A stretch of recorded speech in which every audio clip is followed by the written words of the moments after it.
Hey everybody, my name is Marcus Stone, and in this video you will learn how you can easily create a layout grid for Figma. So let's start. First, you just click here to the frame, you create the frame, and now what you want to do is you will have here layout grid. Just click plus and you will have like basic layout grid right here for web development or whatever you're doing. So, and now you'll have options. You will have a grid here and you gotta get like size 10. You can change to like 15 or whatever, but if you just change it, it will stay intact, it will stay all the same.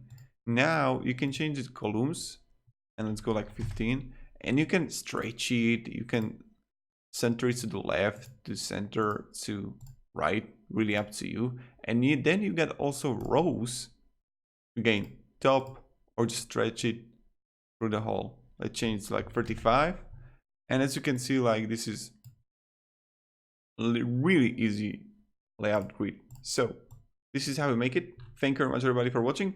If this video was helpful, you know how it goes. You can support me, subscribe. It'll be really grateful. Thank you. Have a great day and see ya.